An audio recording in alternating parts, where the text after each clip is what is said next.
Cool. Let's go. So, deep conversation today, becoming the woman you want to be.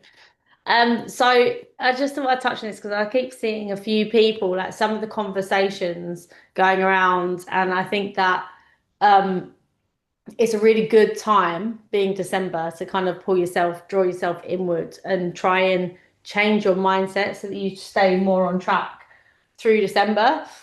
Um, so this is for you if you're struggling with that all or nothing mentality. Like if you think, oh, I can't fit a workout in, fuck it, I'm just not going to do it.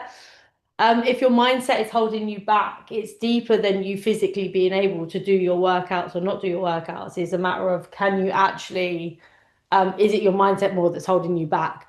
Are you stuck in your old identity? Like, do you find yourself stuck in the old ways that you used to be thinking about things?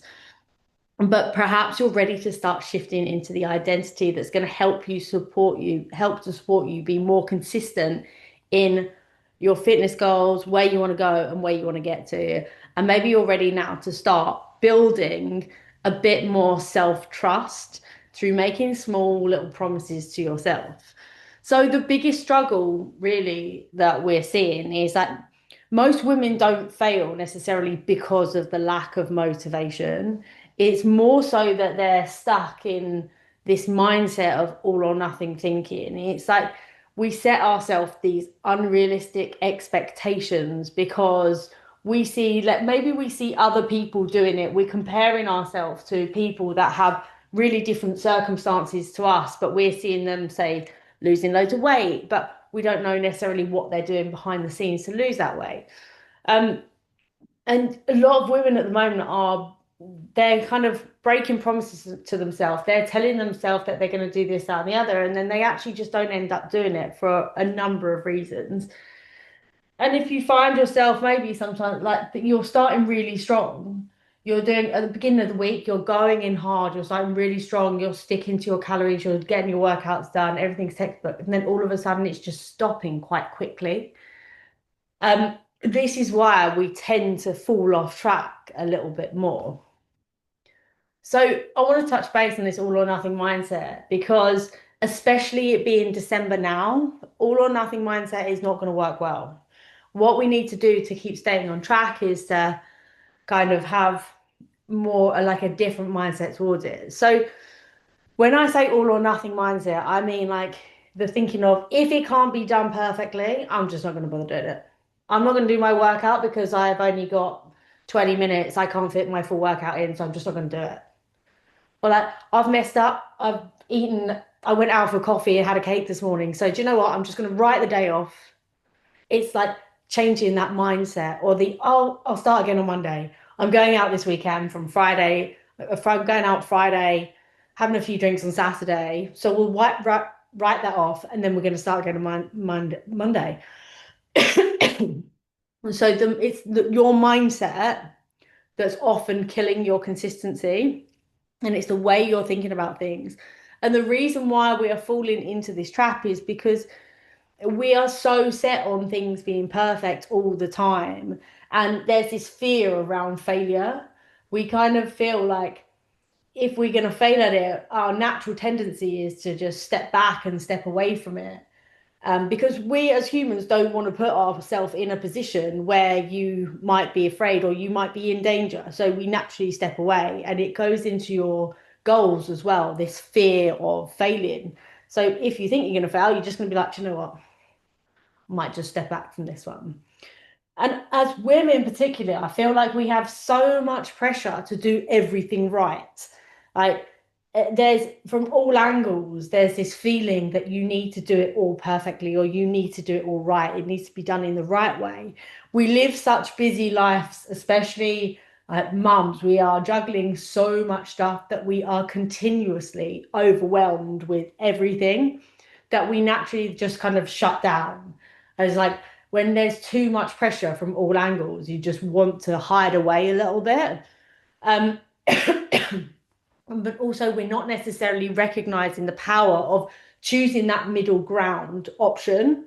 Like, we are so set in that all or nothing mentality that we don't always think, do you know what? there is actually a middle ground to this. We don't have to have all of everything. Everything doesn't have to be perfect. It doesn't have to be nothing. Like we can sit in the middle, and that's absolutely fine. In fact, that's a really good place to be a lot of the time. So the middle ground, especially in December, is so helpful to have in your back pocket. Like it's a really good way to build consistency. So instead of, let's say, skipping a workout because you don't have the time to do it, try and fit in like a 20-minute workout. Try and strip it back to the amount of time you have got. Like eating a balanced meal, instead of saying like, I'm going to start again tomorrow. I've had a cake this morning, I had a mince pie or whatever. I'm just, you know what, I'm just not going to bother for the rest of the day. Just make sure you're including one well-balanced meal within your day. You don't have to write off every part of your day. As long as you can have, if you fucked up in the morning or in the middle of the day, you had something, still have a healthy dinner. Like you don't have to have it. It's not all or nothing. You don't have to have a bad meal because you fucked up in the middle of the day. And anyway, it's not necessarily fucking up. It's a matter of we're in December. We are here. We live to enjoy ourselves, right? You don't have to always have this like specific narrow-minded thinking of, oh, we can't eat this because we are working towards a fitness goal. Like, yeah, that's really helpful and that's really, really good to stay on track, and that's what you need to do. But you got to enjoy yourself too. So if you do have a meal where you kind of fall off track a little bit, then have a healthier dinner. Look out for it the next day. Calorie bank early on in the week so that you can use the extra calories for things that you enjoy a little bit more. If you're feeling like, do you know what, I've got a cold, I'm feeling a bit crap, like I don't feel that good. If you're in a position where you don't feel like it's a good option to go to the gym, go for a walk, get some fresh air. You don't have to sack everything off just because you didn't do your gym session. Or if you do want to, if you don't feel perfectly great or you're not feeling the best, there's so many colds and bugs and everything around. Like for me, I will still go to the gym if I've got a cold because actually I find it clears me through a lot better. But if you don't feel that way, like if you do want to go to the gym, then just don't go. Don't max out. Go for 80% effort and do that like even 70% effort, 50 to 80%. Like just kind of go with the mindset of just ticking off the workout. Go in, get it done. Doesn't always have to be your best workout. And I think it's so important to just make small choices. Like small good choices are always going to be trying to be perfect, because if you're trying to be perfect all the time, it just puts so much pressure on you. Whereas the small choices, like weighing up what's better, what's going to take you closer towards your goal, what's going to push you further away. Like start thinking about things, breaking things down and thinking about things on a smaller basis as well. So what I want you to do is have a think, like where did you fall into like this all or nothing thinking in the last week? You don't need to say anything, don't need to tell me, but just have a think for the next 30 seconds of where you feel like you've fallen off or you've gone into all or nothing thinking. I know I do it. Yep.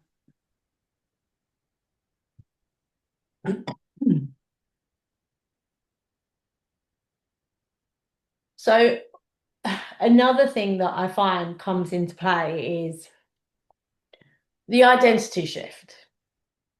So the way the language people use, this is not just for this group. This extends way further than this. Like I think it's a lot of women that talk in this way, and men. Um, it's like the way you're wording things, the way you're thinking about things is, I need motivation, or is it I'm becoming a woman who? It's the way you wording and the way you're thinking about your situation, because your behavior is going to follow the identity that you associate with. So when your identity shifts, your habit's going to follow. It's almost like manifesting the person you're going to be. Like start thinking who you want to be and what would that person think? How would that person eat? What would they act like? What do they do? And the more you're thinking about that, your habits are going to follow. They're going to follow through with the way you're thinking. So why does your identity matter? Because ultimately you can't rely on motivation. Motivation is going to fade because motivation comes and it goes. It's just a mood essentially. And when that motivation isn't there, you could rely on willpower. But again, willpower is inconsistent because sometimes it's really hard to have willpower to say no to so much stuff. Whereas your identity is a little bit more stable, like the person and the thoughts you associate yourself with can be a little bit more stable than relying on motivation and willpower alone. And every decision action is, say, a vote for the person that you want to become, not necessarily the person you are now. It's like you're making little choices and decisions that you can associate with that identity that you want to become. So it's about focusing on essentially your future self. So what I mean by this is instead of saying things like, I'm trying to be healthy, switch it to, I'm a person who prioritizes their health. I'm someone who shows up even when they're busy, or I'm someone who is disciplined to reach their goal. I'm somebody who chooses the middle ground. Like it's about how you're thinking about things, and it's about changing the way you're wording stuff and taking out that uncertainty of, oh, I'm trying, or I'm going to do this. It's like being confident in your decision because I know that you guys are here for a reason. You know where you want to get to, and I'm confident that all of you guys can get there. So it's about changing your mindset a lot of the time to become the identity you want to. So another little thing for you guys to do, have a second. So like complete this sentence to yourself is I am becoming a woman who is, and then like whatever you want that to be. That's not necessarily like you don't need to tell me that. It's just something for you. It's something for you to think about and something for you to almost work towards. And you don't have to just have one, you can have multiple of them. So building self-trust. So self-trust, by this I mean like keeping little promises to yourself. Most women, especially mums, are really good at keeping promises at work. They do everything they're asked to at work. They bend over backwards, they try really hard.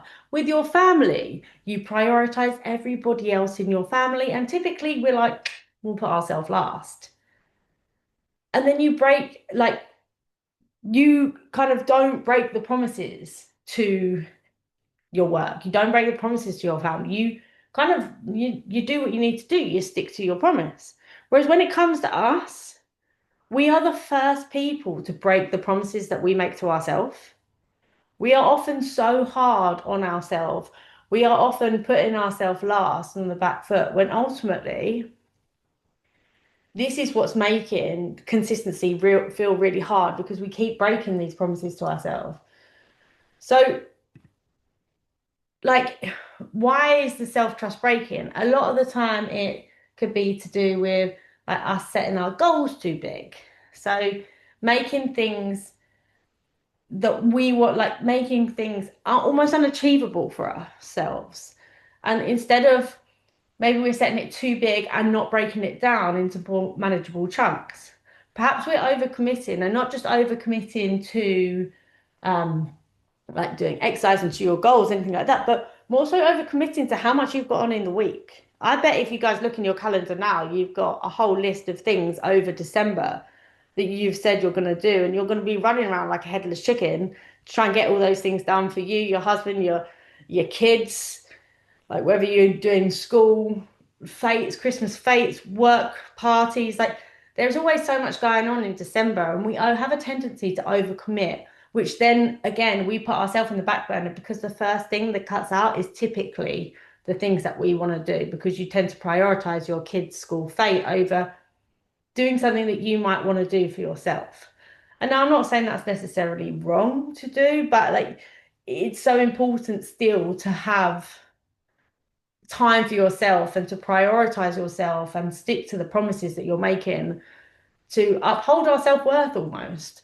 Um, and like you, I don't know about you, but I know that a lot of the time I have a feeling of feeling guilty if I prioritize myself. Like if I'm prioritizing my workout sometimes, or if I'm prioritizing me going to the gym, or maybe a meal that I want to eat to stay on track.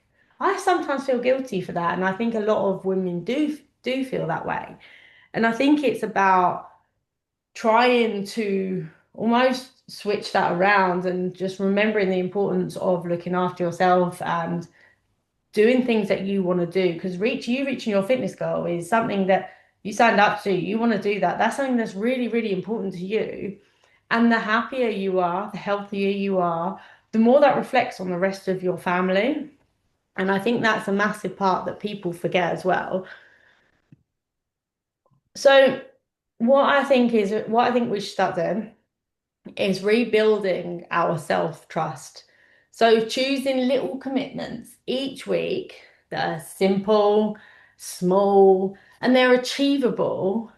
And if you repeat them daily and weekly, you're going to get success from the little repetitions of doing it. They not necessarily have to be huge gestures, but just small things that you can do for yourself, promises that you can make for yourself to help build on where you are now and keep you on track throughout December to help you reach your fitness goals. And I would also say as well, like, let's reflect on our wins more because we have so many wins during the week that actually we just don't take time to appreciate them, or we just push them to the sides. But actually, it's so important to have that time to reflect on them because ultimately that's what's going to also help you have a bit more motivation, feel good about yourself. It's going to drive you forward, keep the momentum. Wins are a great way to keep you on track. So, like an example of like mini commitments that you might want to make to yourself is I know a lot of the times we do these already, but it's like for the next 7 days, focus on doing, so like making sure you're getting your, let's say your 6,000 steps in a day. I know a lot of you do more than that, some of you do less than that, but like making sure that you are sticking to your goals 1 day a week, or making sure you're drinking water, like making sure you're having protein with at least two of your meals. So even when the days that we can't be perfectly on track, just making sure you're getting 2 meals of protein, or maybe like you've got a really busy week, so you need to skip a workout, but you're just going to get two. You're going to promise yourself that you're going to get 2 workouts this week, even if you can't get third. Or perhaps you're going to say, do you know what? Every day this week, I'm going to take 10 minutes to myself to get up early and just do a walk around the block. Just get up, get some fresh air, get some steps in. Maybe 5 minutes of meditation. Take some time to yourself. Promise yourself that maybe you're going to do once a week, maybe twice, 3 times, maybe even every day. 5 minutes of meditation. Because what's 5 minutes? Everybody can quite easily find 5 minutes in their day to just sit and be quiet and just to meditate. Whether that be you sitting down actually meditating, or whether that mean you going on a walk without your earphones in, without your phone, just walking and thinking and taking time to go through your brain and clear your mind. And trying not to have this restart on Monday mentality, because ultimately in December, we're being pulled from so many different angles. And it might be that you have a few glasses of wine here and there. You might be that you have a few mince pies, crisps, and whatever it is. But it doesn't mean you have to fall off track and you have to start again on Monday. You just jump back on. Like if you slip up, if you have a few different things that you want to enjoy, you've enjoyed them. That's amazing. Like this is what life is. Life is for living, right? But it's just about how quickly you get back on track and you just put it to the side and you go on with a healthier meal afterwards. So it's just about taking that pressure off. So ultimately, staying on track with your progress through December, I would advise we go for middle ground choices. On the days that we can't get everything right, you just go for middle ground. You have to identify with the habits that are going to help you drive forward to becoming that identity that you want to be, that person that you want to be, how they want to look, how they want to feel, how they want to exercise, what food choices they would be making. And then also self-trust, like building up on your tiny wins, reflecting on the wins that you've had. At the end of the day, write down your wins, little wins that you've had that day. At the end of the week, you will have so many wins and so many little things that you're like, do you know what? That's actually really good. That I've had a really good day. Instead of a lot of the time the negative can take over the positive on the day. All it can take is a child screaming and shouting for you to be like, oh, it's awful. I know I do that all the time. But like if we were to write down our little wins, reflect on them, start building little promises with ourselves that are accomplishable, achievable, and we don't aim for perfect, we just aim to be consistent the whole way through December, then I think you'll find that you will find it easier to stay on track and also enjoy your Christmas. So, in a nutshell, that is all I have to say today. I think I've spoken now for about 25 minutes. Have you got any questions or anything? No, and that's really useful. I think I am a middle ground woman at the moment Good. anyway. That's So good. I'm making much better choices than I would have made in the past. Like this weekend gone, there were probably three social events that I was invited to. I knocked one on the head before I didn't even say yes to it. I thought I'm not going to be able to do that. I stuck to my one on Saturday. And then I realised like a few days before that I double like the Sunday was booked as well. And I had to just, reply to everyone and be like, I've been up in the night because I was stressing about it because they're really good friends, didn't want Yeah. to let them down. But I just thought I'm stretching myself every single way if I push myself to go out on the Sunday night as well. Yeah. And then it'll be more drink, more food, and that then impacts my Monday morning workout, which Mhm. is really important to me. I mean, I didn't word it in so much like that, but Yeah. for me, it's about getting my three workouts in each week because everything does follow that. Once they're in place, it hmm does make me feel like I'm making better choices about I the food. I totally They agree have with to you. I get think in. that it's a good way to start your Monday, isn't it? Yeah, and even at the start of this program, I think that was my key focus with you. It's like get your three workouts in, and everything did follow from that. The nutrition, because it helps me make all the right decisions after that. So, Yeah. Yeah. and I do agree about the workouts as well. There was a lady on the chat, I can't remember who it was now, but she said, "Oh, how do you fit everything in with the sleepless nights, the young Mm. kids, and everything?" But I think it is this feeling that I think, well, just turn up and see what you can get done. Yeah. Yeah. I think that's so important. It's like just keeping it part of your routine, having a structure, having a routine and just sticking to it. And it's like, even if you turn up and have a crap workout, someone once told me, and it's like the cringiest thing I've ever heard, but I live by it. It's like the only bad workout is the one you didn't do. And I Yeah, really believe that. It's like even there is never a time that I come away from a workout thinking, fuck, I wish I hadn't done that. It's always a matter of this. It's frequently that, oh, I really don't want to do my workout, but I make myself do it because I know like 5, 10 minutes into it, one, it's going to get a bit easier from then. And two, I'm like, actually, I feel good from doing it. So like sticking to a routine yeah. I've is got such really a tight important. window for my workout that where I feel like, oh God, I've let myself down is where I snooze my alarm and then I'll get to the gym 20 minutes, half an hour late. So I'll only have half an hour, 40 minutes to do Yeah. it rather than, but I still do it. But then it makes me put more effort into the next workout. I think, right, you get up when your alarm goes Yeah. off so that you can fit it in and do the full workout and even manage a little jog or something, Yeah. Yeah. Yeah. Um, Yeah. Yeah. and progress rather than end results. That's my big Exactly. thing as well, I Yeah. think. You're doing very well. How's Get your low progress. carb going?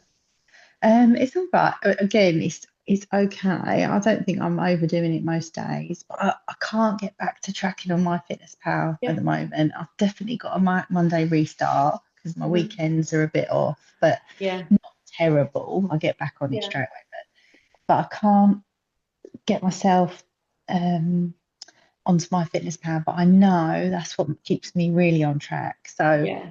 I think like I'm trying to think how I can think if about you're that. still seeing results and you're still like losing weight, then Hmm. don't worry so much about, don't get so hooked up on MyFitnessPal at the moment. Like if you're still making progress and Yeah, you'll recognize and you'll know now what kind of foods you can eat and yeah, what foods will tip you over. Like those they corn yes, cakes or whatever they are, they're yeah, a little bit extra, or having yeah, additional milk in your coffee is gonna tip yeah, you over. So like now you've learned those habits, you can practice all of that without using MyFitnessPal. yeah, And just if obviously if you want to use MyFitnessPal, go for it because that's always going to help you stay on track. But yeah, like if you've built and learned these habits, then you don't Yeah, that's necessarily have true. to track everything because you've got the knowledge that you need now to help you stay on track. Yeah. Yeah, I do know roughly what I need to eat in a day to keep myself within and Yeah, how much to get my protein in. But yeah. yeah, yeah. Um, no, it's great, thank you. Good, good, good, good. Well, I'm going to try and catch up with everyone individually anyhow. Just hop on a quick call to wrap up the year and then make set goals for January and onwards. So Mhm. I will be in touch soon anyhow. All right, brilliant. Thanks, Ellie. Have a nice rest of the You night. are Thanks for so that. welcome, and I will see you Thank you. soon. Bye, bye, bye, bye. Bye.